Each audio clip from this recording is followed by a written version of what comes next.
Annyeonghaseyo! Welcome to Afternoona Delight, where Leah, Megan, and Amy, romance novelists and your K-romance guides.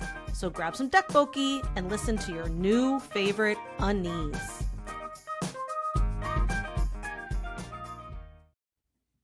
Hey everybody, it's Leah Riley. Hello, it's Megan. Hi there, it's Amy. So, here's the deal. I was really coming out of my heated rivalry psychosis. Like truly, I felt like I was starting to finally break the chains. Not that I wanted to, but I was also I was a little feral and I needed to pull back a little bit. And then today, Hudson Williams had released a photo shoot with Wonderland. Do I know who that is? No. Do I care? No. And this photo shoot is so do you have an adjective to describe this photo shoot? Slutty. Well, I mean, he already said it. He said it. His quote. Cunty. It's cunty. It's so slutty and cunty, and it's one of the most beautiful things I've ever seen. It's very playful too. It's got a sense of humor to it. It's non-toxic, playful cunt. There's a banana involved. It's so tongue-in-cheek and fun, and all of a sudden it's like those heated rivalry chains just tightened their way back around me, and I was thrown back in. And it was really funny because we have a group chat on Instagram, so we can basically just send each other reels. And I sent a reel, and Amy's like, look, he is well, first of all, you sent it to me, and my friend Christina, my local friend Christina, sent it to me at the same time. Yeah. And you were like, look, they are not that Hudson Williams is not that much older than my daughter. And I was like, Amy, these men, Connor and Hudson, they are ageless. They are timeless. They do not exist in our mortal realm. Okay, nope, they exist outside of time. They're on another plane of existence. There is no age. And you know what? That worked for me. I was like, you know what? You are selling some shit and I'm buying it. I know. You were like, you know what? You were like, I can hang with that. I'm like, I can hang with that. So I'm just gonna say, I mean, look, we can be a little crass sometimes in the show. So if you're trying to play this around people and be careful, I'm going to say a few things. Just FYI. We already opened with cunty. Yeah, I mean that's what I mean. I'm like, why am I even disclaimering? Honestly, no. If you're gonna turn this on already, no. So I was trying to explain this to a friend of mine 2 nights ago, that the thing that I'm finding really addicting to because I love both. I think both actors, their fan service has been stellar. We've glazed them enough. Mm-hmm. The thing specifically with Hudson that I keep coming back to, and so I'm not ranking, I don't have one I like better, blah, blah, blah. But the thing about him that keeps tripping me up, I watched him talk about his preferences for pubic hair in himself and partners. Mm-hmm. Yep. Oh, yeah. Yep. The fact that I can watch a man do that and not be like, I have the fucking ick. Yeah. The fact I was like, oh no, it's like I'm hanging with a girlfriend who's sharing her opinions, and yet I'm also being this feral, disgusting beast about it. I don't feel like it's just my girlfriend. No. Right. But at the same time, I'm like, you're talking to me, it's throwing me, because I'm like, you're talking to me like it's just us girls. Right. But you're not. It's so much more. You're not giving me that energy on the back end. I'm also and you're a cool drink of water. And it's my brain is and it's very confusing. No, I think that you summed it up exactly, because it's very true. I feel like I'm sitting down with my girlfriends, but he is absolutely not one of my girlfriends, and I do not view him as one of my girlfriends. And so it is a wild juxtaposition. Yeah, and I have some men that I very much would be in that space, and I get down and have chit chats, and it does feel like we are just girls talking, and it is all good. Not that one. Not that one. No, it's so great. The entire photo shoot. Then of course his interview with Evan Ross Katz, but this photo shoot, man, I can't come back for it keeps coming up in my algorithm, and thank God, because I needed it. Like just when I had begun to doom scroll again. They reappear like they know what I need, you know? So can I tell you the little micro journey? Because we're going to talk about micro things. I went on a little micro journey and I don't think I like it, but I don't know how to get off of it now. Okay. So I'm not looking to get back into Western TV in a big way. I'm really not. Like, I want to stay where I am. I like the lane I'm in. However, the last couple of nights I've been having to work at night because we've been like renovating our kitchen during the day and I'm catching up with some work at night for like my day job. And so I'll end up on the couch and it's been hard. Like, I've been like not reaching for a lot of Korean content or Asian content because I need to have like, I can't read subtitles if I'm working, basically. So I've like controlled the TV to my daughter, Bronte. Bronte has gotten really infatuated with Euphoria. I am late to the Euphoria. Have you guys watched Euphoria? I haven't. No. But I like know what it is. Yeah. Okay, I'm going to say two things about Euphoria. One is it's a fucking bummer. Like, it is such a bummer. I heard that. My kids like it. They're all into it. I'm like, I'm a little alarmed you're liking it this much because none of this is like this is like not only a parent's worst nightmare. I'm like, this is just like bad choices, right? Mental health issues, sexual issues. I was just like, yeah. So it's a bummer. It's also, I do understand like it's got like that addictive quality. So I'll like be working and then like look up. But I had a situation where I was working and I actually did like a later night call and I was on Zoom. And so I was like, you need to put it on mute because like I've got a call.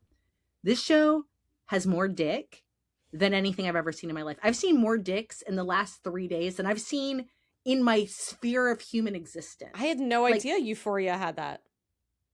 And like gratuitous dick. Really? Like alarming dick. Like there's I have never watched it. So I'm curious, who's dicks? Like anybody I know? Amy's like details.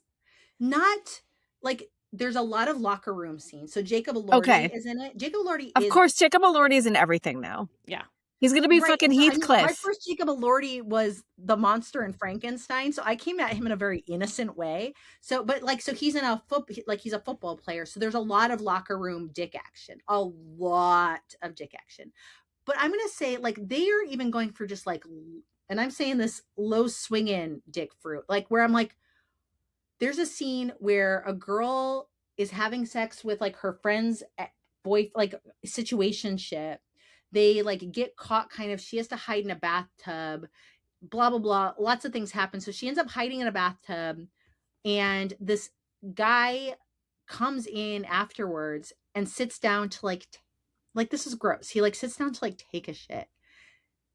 But it's just like his dick is all just right there. And then she sits up and he's like, you're really hot. I'm still going to take a shit though. And so that's what I'm saying. It's a bummer like that. I was bummed out. That's a huge bummer. And I was just like, you could have given me the same amount of bummer without me looking at like the shit dick. This is why we watch K-dramas. And so now like, this is like, I'm like, okay, you needed that reset. You needed that reminder of like why I was on that heated rivalry loop.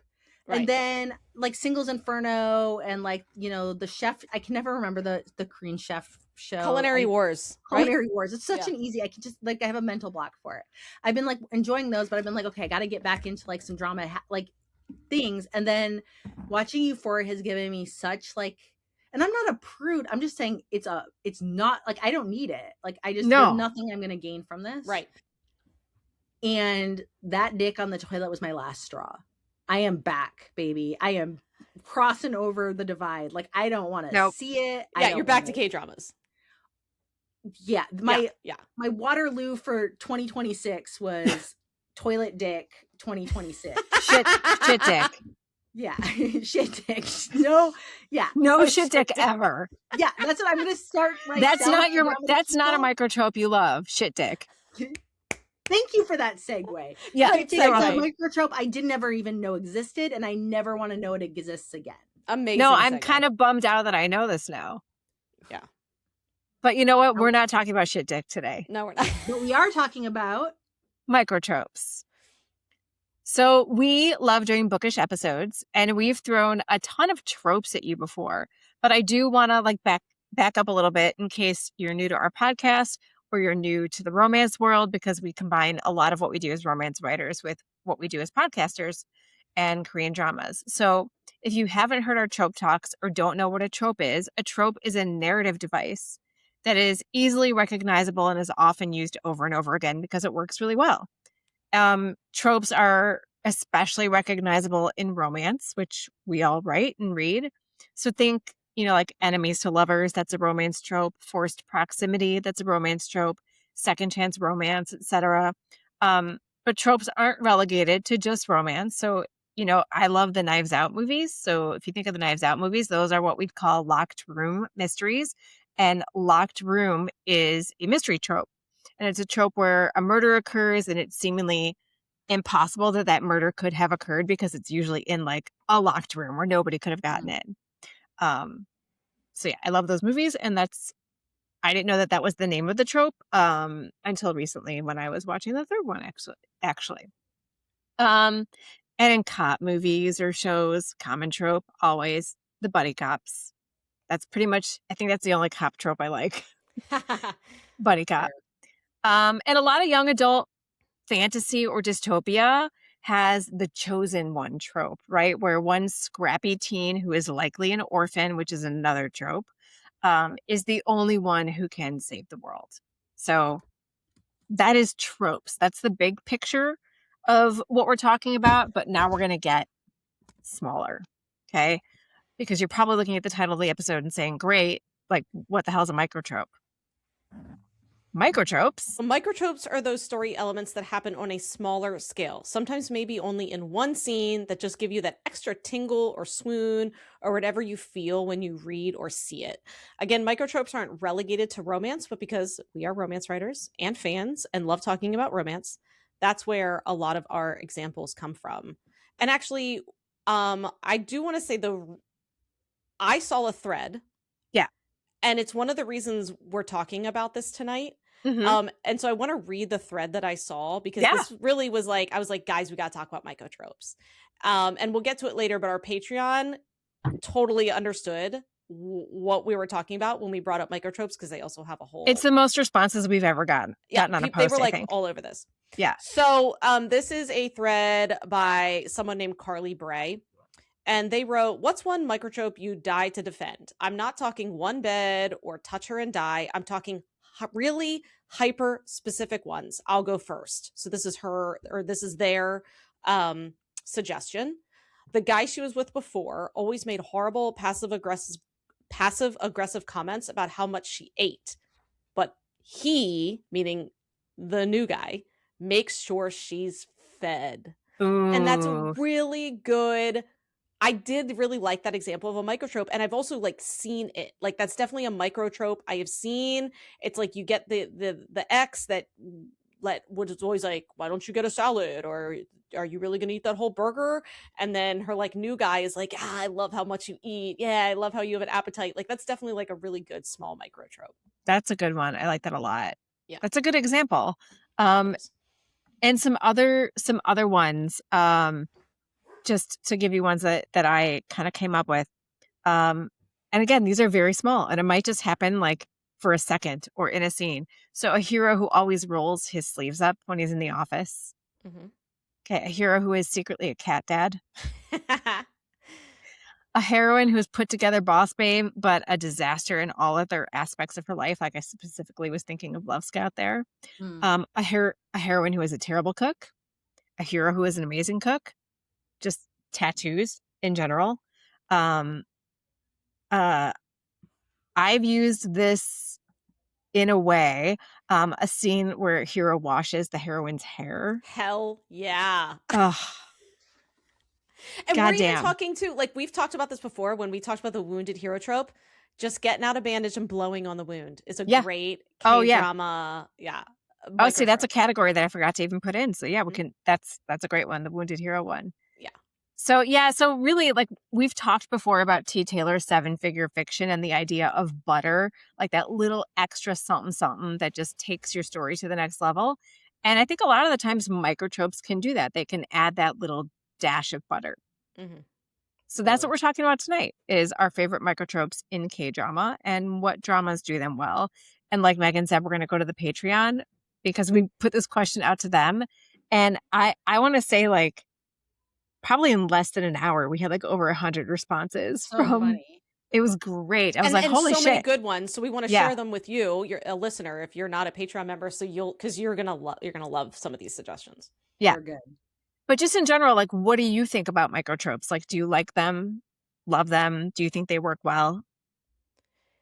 Yeah, I mean, I love them because they're kind of like cliches too that we've talked about in the past. Mhm. I would say microtropes tend to be something that like also like reappear. I mean, they're very similar to cliches, but it's something that like we pick up on, that we know, that we're familiar with, and they like always make us swoon. Like I love picking out microtropes in K-dramas that like I hope are coming. Like I'm always like, I hope this will happen, and then when it does, it's like so fulfilling. Yes. Yeah, I'm the same. I really like it. I mean, look, I'm on the record clearly of loving commercial fiction and commercial entertainment. And part of it is that it is fun. Like, we're going to give some of our examples too before we get into the Patreon. And like, there's just, I think that sometimes the microtropes are the things that when I go back and I think, what did I love about X movie or X show? Sometimes I'm not even thinking about like the whole plot. I'm thinking about a moment of microtrope. Yeah. And then that is going to like be, so yeah, when I give my examples, like there's 2 microtropes I have that like that made the whole movie for me. And it's the one microtrope that lasts 2 seconds. Yeah. But you remember it forever. Do you use them when you write? Mm-hmm. Yeah. So my favorite microtrope to use. So this isn't like something this is like I write this in probably every book. So and it's a very specific kind of like pattern of dialogue. So I love when 2 characters are, so typically like the leads are having an argument, and when I'm writing it, like they're kind of talking over each other. So my dialogue will have like one word with like an M dash, and then the other one interrupts them. They get 1 or 2 words out, M dash, the other one interrupts them. So it's like this constant back and forth of interrupting before one sort of just like loses their cool and shouts out a confession. So like, I did it because I love you. And then like silence. I love it.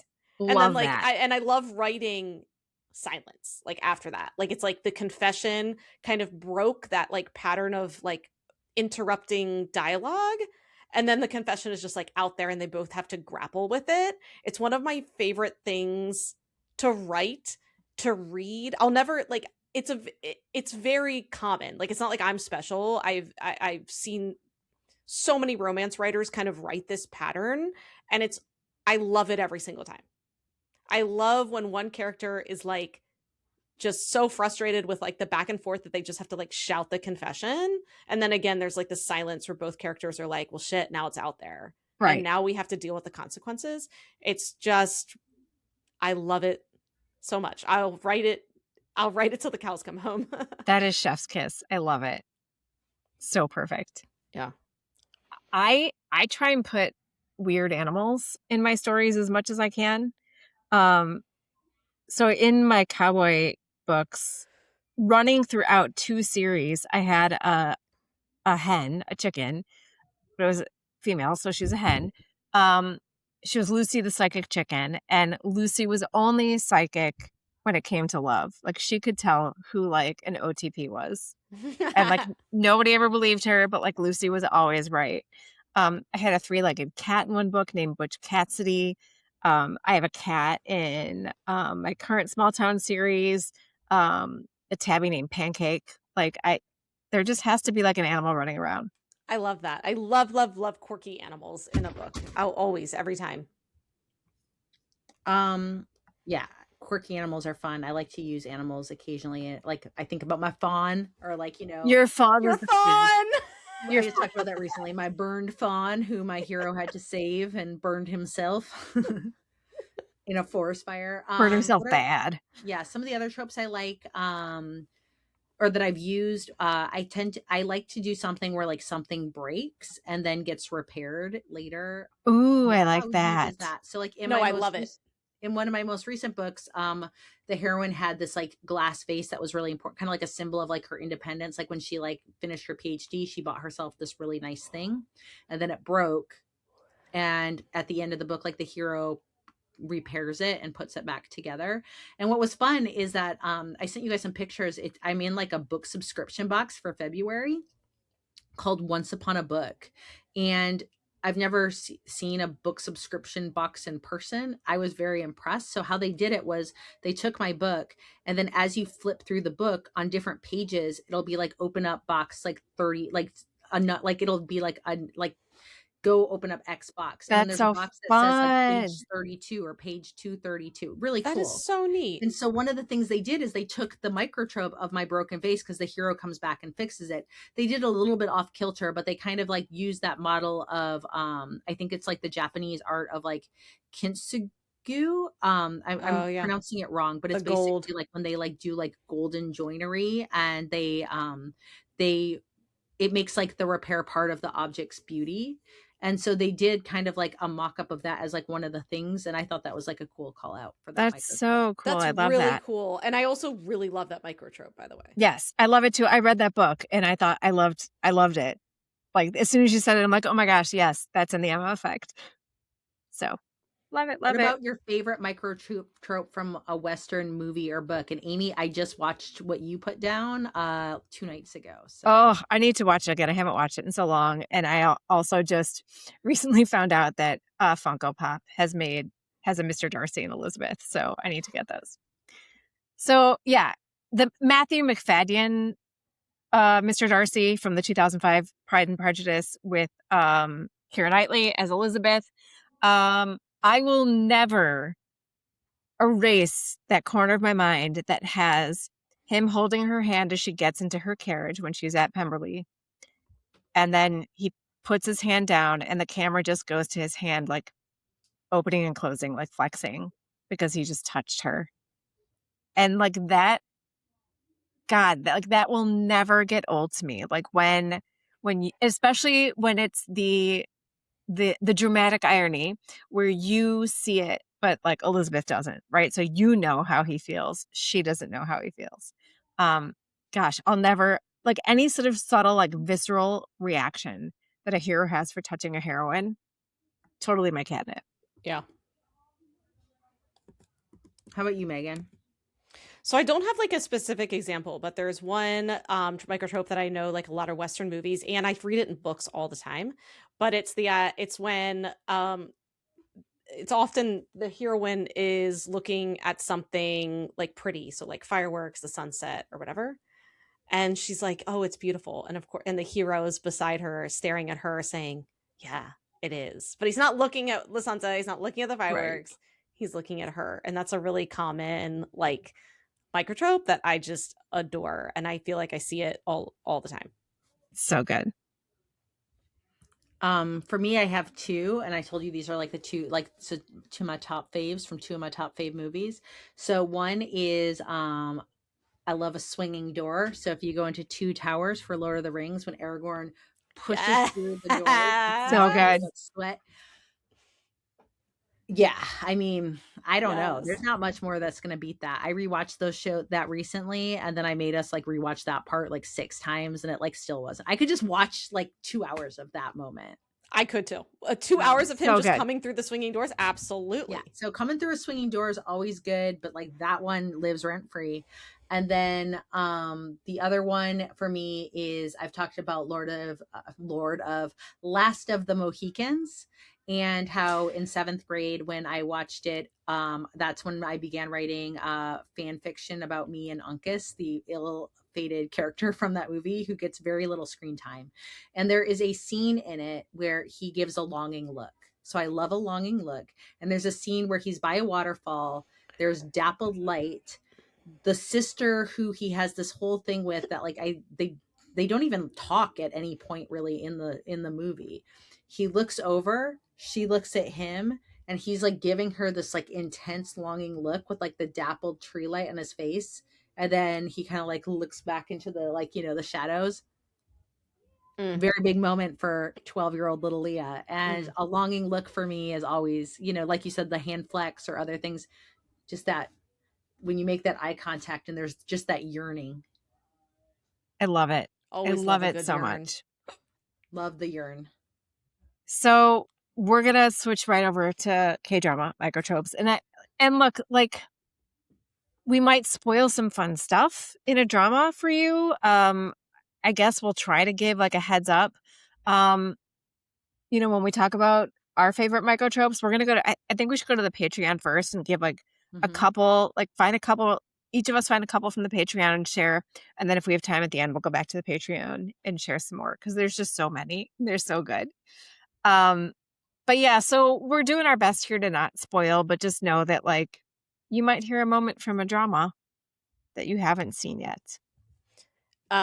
Yeah, I'm gonna start with one of my favorites. I love this, and see, this is what Patreon is so fun because like I forget some of these, you know. So Sarah from Afternoona Army says, "I love a male lead who can't handle fairground rides and looks So good and looks faintly sick on them, but still goes them because the female lead thrill seeker loves them so much." And so she mentions Lee Dong-wook acting scared on the pirate ship and touch your heart.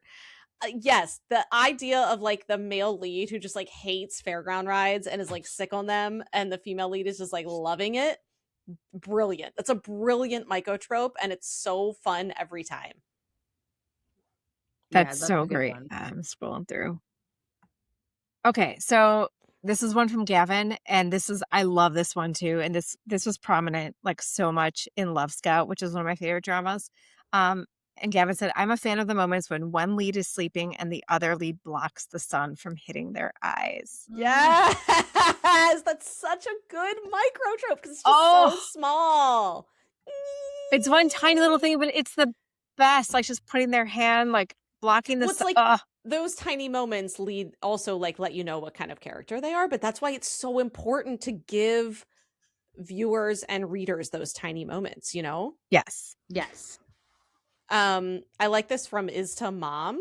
So this is kind of cool. So she talks about acts of service. And this one is I like it when one partner quietly. This also I just want to say too. This also feels very K-drama, or at least Asian household. I also like it when one partner quietly puts the other partner's shoes away as they walk in, not in an annoyed way, but as an unconscious act of service. And she said maybe that's the crux of it. Maybe that's the crux of it. And I love that because you're right. Or if their shoes are just like haphazardly thrown at the entrance and they kind of like line them up nicely, you know, like that's also just this small little microtrope that just shows you they care about your belongings, and in turn they care about you. I'm gonna that's a really good one. And I don't think I think that one's pretty subtle. I don't think I've actually sat and thought about that one before, so I'm glad that one it is. It's super subtle. I haven't either. I like it though. Yeah. There's one, so this one is just like a huge favorite of mine. Yeah. So I have one from Ange, who says, "I love it when a city character, especially a chaebol, has to get down and dirty on the farm or beach. Bonus points for the Ajuma clothing." Yes. The minute the colored pants come out, I'm like, yeah. Yes. So good. Once we start kimchi making, I'm just like, yes. Yeah, do you remember in Because This Is My First Life when the male lead, and he's just awkward and he has to come and like help make kimchi? It's so good. You know, like the sleeves and the gloves and it's so perfect. It's so perfect. I love it.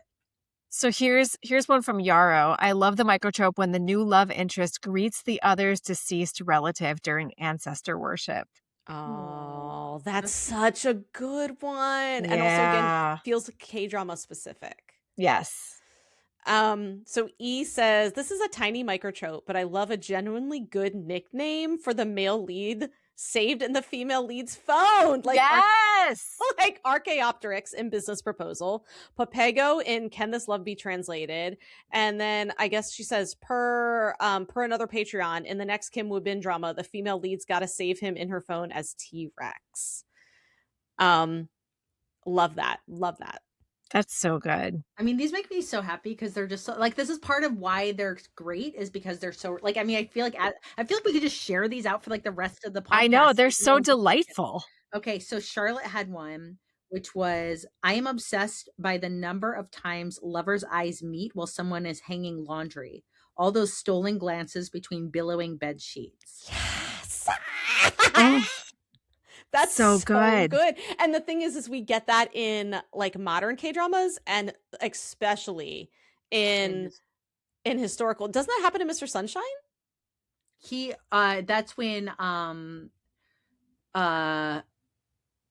like the wealthy but yet progressive journalist, like he sees the heroine hanging them up, and then that's when he falls for her. But she doesn't, like, she's not really looking back at him. But he does even just see Still her. great. But even like Still the great. billowing through is just so good. Okay, Becky has one that I did not even know until I read it. So Becky said, my favorite is when a physical apple shows up in the hands of a character right before, during, or after an apology. Apple and apology are the same word in Korean, and it delights me every time. I haven't noted the dramas down, though. I do know it was used in Boys Over Flowers, but it happens way more often than that. I didn't know that. That's amazing. I didn't either. That's so Yeah, good. that's Thank really you, cool. Becky. Yeah, that's a You really taught me something today. Nicole H says, I'm a sucker for crowded public transportation. This one's really good. Throw our leads into a packed bus or train and jostle them around, preferably before feelings have been revealed and one lead protects the other from the crush. Yeah, it's lovely. It happens all the time. Unless it happens in suspicious partner and she thinks he grabs her butt, and then it's not as fun. Oh my God, so good. That was kind of a play on the microtrope, though. It was. Yeah. Stuart threw out one of mine that is a favorite as well, which is just misdirection. So being fooled into believing something only for it to be completely different. For example, an episode might end on a cliffhanger portraying a character in a negative light, but the next episode starts from a different perspective, revealing everything is far less bad than you imagined. There's one of my favorite BLs is a Japanese BL, My Beautiful Man.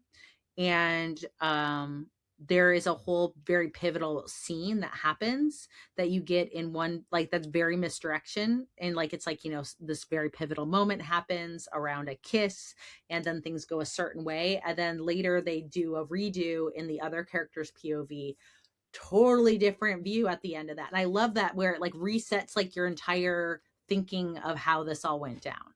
Yeah. So fun. Okay, I mentioned this in our chat the other day when I first started reading the comments. Caroline, God love her. She said, does sad shower count as a microtrope? Yes. Yeah. And 100% it does. 100%. The sad shower is one of the best microtropes there is. It's how I met An Bo-hyun.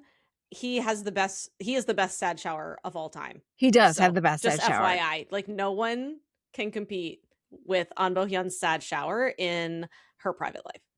And you know what? If you want us to focus on the sad shower aspect of the shower, don't go the way of My Love from the Star and put the hero in a towel in the shower. I will never get over that. Get him out of the freaking towel. Just shoot up.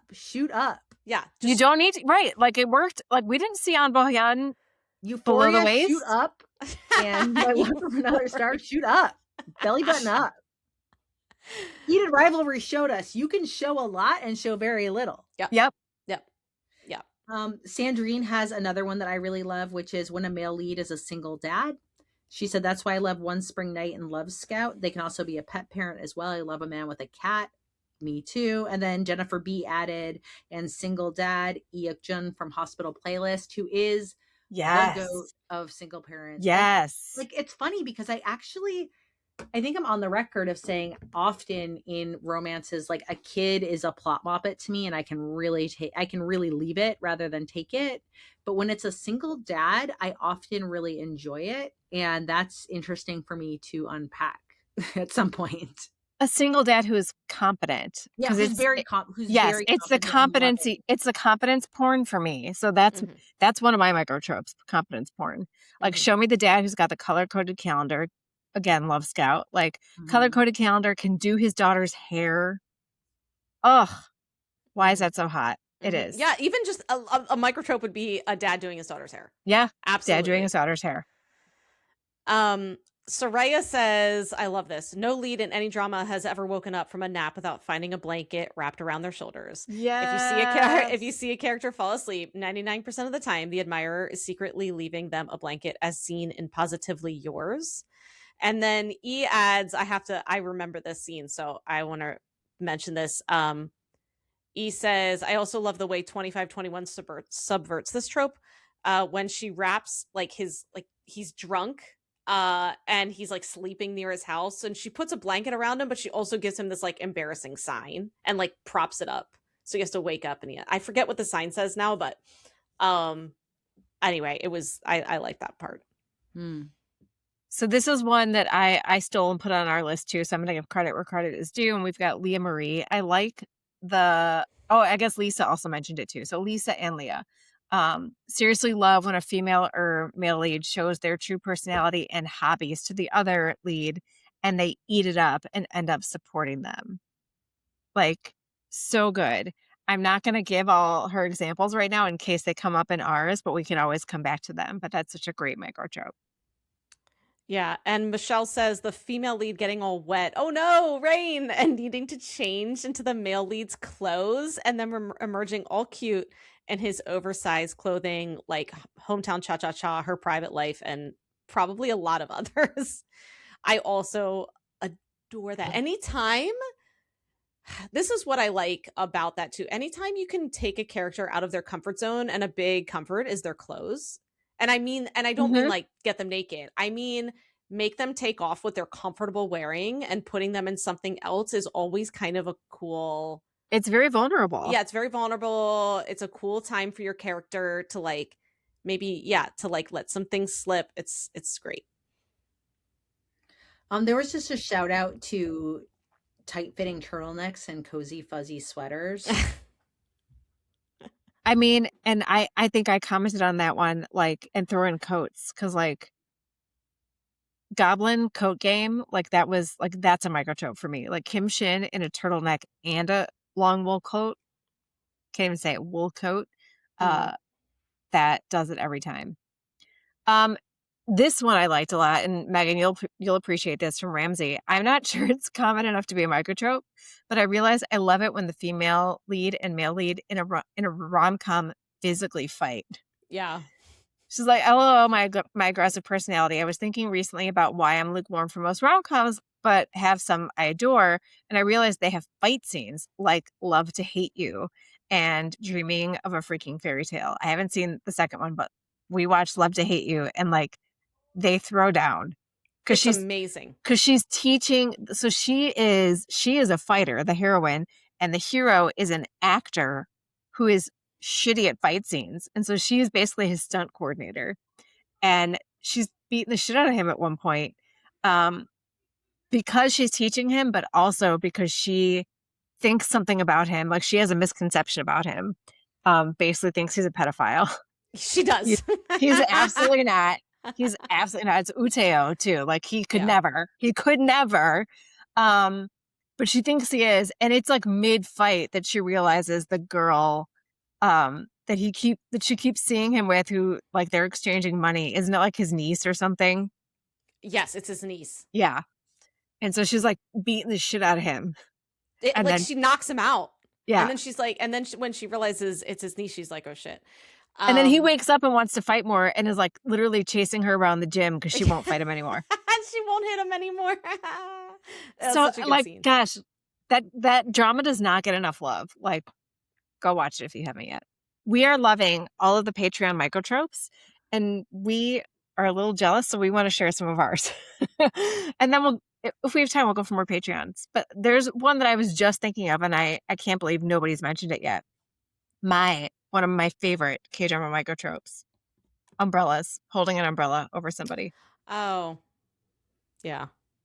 Beautiful. Holding it. I mean, like, especially if it is like an angsty scene, like the heroine is crying and it starts to rain and she drops down to the squat, because that's also a K-drama microtrope, just dropping to the squat. Drop to the squat while you're crying, and then all of a sudden the rain stops falling on her and she looks up and the hero is standing there with an umbrella. Yeah. One for me that I haven't mentioned, and I like writing these into books too, are, if we want to call them like the nosy ajumas or kind of like the biddies. Like I just love when like there's like, like kind of like the Greek choir almost of just like the neighborhood gossips getting together and, you know, passing critique or commentary on whatever is happening. I'm never gonna dislike that at all. That's the best in any small town drama. I Mhm. love it. So I love when the lead is clearly about to get hit with something. So if it's like a fist, or they're in a school and someone's about to like throw milk at them or something, and they go to like shield their face and they wait for like whatever it is to hit them, and then they realize that like the other lead has come in and either like grabbed the fist or blocked the milk or something like that. Like I know it happens all the time, and I love it. I love it every time. Like it, and I know it's coming. You know what I'm saying? Right, Like it's like right. But like you're giddy for it. Like I'm you giddy want to for it. I'm see. like, yeah, stop that milk, stop that fist. Like every time I'm ready for it. And when the other lead like comes to the rescue, it's just the best. So that was one of mine, but on like a even like bigger level was literally like putting yourself in danger Yeah. for the hero or heroine. And like for me, like crash landing on you like 100 million times. Oh my Like God. I will never be over Captain Ree on the On the motorcycle, motorcycle. like swooping in to save Suri, like getting kidnapped by the North Korean soldiers, and then, spoiler, getting shot. Yeah. Getting shot. And then we have the wounded hero, which is a favorite microtrope. Mm-hmm. So I have a very specific K-drama microtrope that I really love and I could handle more and more of. I don't know. I just always delight in it. And it's the heartbeat sound effect. Oh yeah. Yeah. I love a little boom, boom, boom, boom. Yeah. It's very on the nose, and put it right there on my nose. Yeah. Yeah. Right on your nose. This is related, I feel like, to the shielding their eyes from the sun, but also just like they fall asleep and you got to put their head on your shoulder. Yes. I love that so much. Doesn't that happen? I think that happens in the Eighth Sense when they're riding the bus. Or they have to share earbuds. Also, oh yes, one in each love- ear. I love that. love the sharing of earbuds or headphones or Yep. whatever. Love that. I really like it when they eat ramyun together. Yeah. And it always makes me hungry. Always. And I always have like, and what's funny is like when I was actually like last time in Seoul, I only ate it like once or twice because I was like, I don't want to get all bloated and like full of, salt and whatever. The regret I've had since then, I'm like, why wasn't I eating it every day? Every day. And I'd be Yeah. like, I shouldn't have it. I just don't want to feel that bloated. And now I'm like, bitch, eat it. Eat it. Eat the ramen. Eat the Eat it. ramen. Bloat. Eat the ramen. And related to that, but I love the microtrope, like the act of when like one of the leads is really nervous to meet like the parents of the other lead. But the parents are actually really welcoming and they'll put meat on the rice of I love that. And then they It's always so look cute. like so surprised and choked up. I love it every time. I'm like, yeah, you give them that meat. So I love a reunion makeout. Mm. So I'm thinking of, in Goblin, in the second half of Goblin, in Quebec, when June Tak finally remembers Kim Shin because she's forgot him for all these years, and she goes to summon him with the candle at the store, and he shows up, and like from there they're like hugging and kissing, and there's so much making out afterwards, and like how many episodes did we wait for them to like really kiss like as adults? Because no, not in the school uniform. Yeah. But Not like with the bow tie. a reunion makeout. And another one, and this is a sad one, but it's still, a reunion sort of makeout. Towards the end of Crash Landing on You, when Gu Sung Joon goes to goes to the warehouse to save oh my gosh, what's her name? What's the second female lead? Sodan. Sedan. When he goes to rescue Sedan and like basically knows that he's giving up his chance to escape. And they're like loving reunion. It's not so much a make out, but like it's a very loving reunion right before he kicks it. He kicks. But I love a reunion. Preferably a happy one that has making out. Yeah. I really like a moment. I don't know how to describe it, but it's like when they show them both on the streets, but they like walk past each other. And yes. Like there's like that moment of like not recognition, but you as the viewer know. I really like that. Like at a crosswalk or something kind of too, or they kind of like Yes. pass each other, but they don't like notice each other. Or they might not even know each other yet. Like there's always just like, or they do know each other and they don't see each other. Just that moment. I like streets where you're not seeing the other person for something. Yes. Yeah. I love that. It's A like lot the of times it's in the setup before they even know each other. I would say like the opening to Goblin like has that, the opening sequence. I love it so much. That one's classic. I mean, that was the one where the first time I went, so I called you and you were like in a theater. I think you were like watching your kids' musical. And I was like, I'm at the wall at the palace where they walk by and they see each other. And you were just like, you texted me after like, girl, I'm like watching my kids' musical right now. But it's like the palace. Oh my gosh. I know, but like you're there. It's so cool. So yeah, I want to go back because I do want to read, if we can go back and find, because none of us said any of them. So I'm going back to Leah Marie's and mentioned the dramas that have like the awesome, like have a hobby, like kind of thing. One of the really fun ones that Megan and I watched recently was My Dearest Nemesis.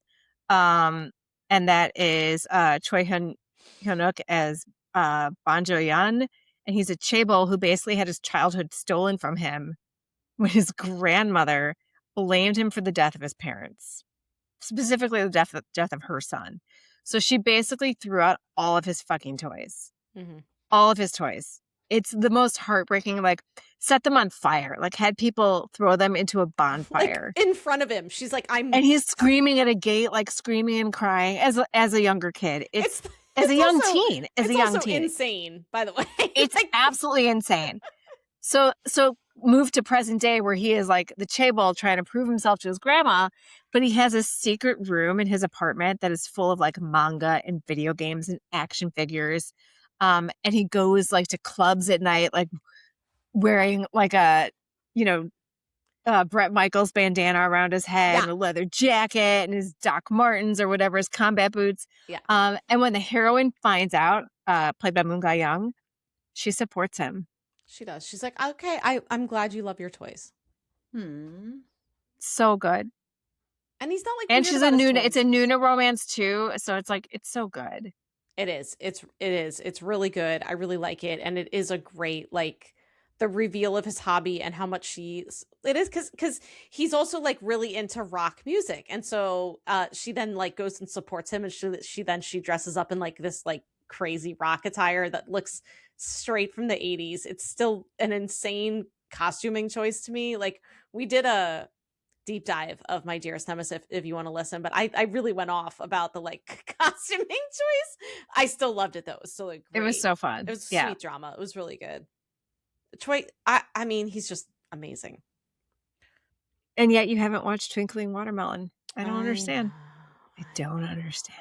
I know. Well, in some ways I feel like this is maybe like a micro podcast, but not really. But I think what I want to do is just hear from listeners, because I think like it's fun to hear, like it was fun to hear both of yours. It was fun to share mine. It was fun to hear Patreons. And, for other folks listening, I would love to have them like respond. So like jump onto Instagram or YouTube and like leave your favorite microtropes, because it might be one that we're like, oh my God, we love it. It might be one we're like, oh my God, we had never even thought about it. And now we can love that one too. Or it's just fun to like notice new things, like, like the shoes by the, like, putting the and the apple and the apple for apology. The apple one was great. Yeah. I love that. Yeah. Yeah. I also want to hear from people. Please leave comments wherever you're watching this and just let us know like what microtropes you like and what dramas they appear in, and share with the class. It might, it might show us something that we didn't even know. Well, you already mentioned that, but like didn't know was out there as far as a drama that like I love. Like if you're like the best umbrella scene is in such and such, I'm gonna go watch that drama. But we hope you enjoyed it because this was really fun for us. This is a really fun topic. It just feels really fun to just talk about what we love. And that's what this was today. So easy breezy. Yeah. So let us know what you think. Thanks to our patrons for like really going hard on this. Like we appreciate it. It was so fun to read back through all those microtropes. Like, thank you so much. That was so fun. So yeah. So let us know what you think, and we will catch you next week. Annyeong. Kamsahamnida. Thank you for listening to Afternoona Delight. Where can you find us outside the pod? Head on over to afternoonadelight.com. That's AFTERNOONADELIGHT.com. You'll find links to all our social media, our book recs, K-pop and K-skincare recs, and if you want even more Afternoona Delight, because really who doesn't, you can join our Patreon, where you can choose the patron level that's right for you. Join in daily K-drama conversations, listen to bonus podcast episodes just for patrons, and participate in our monthly live K-drama support group via Zoom. We can't wait for you to be a part of the community. Until next time, annyeong!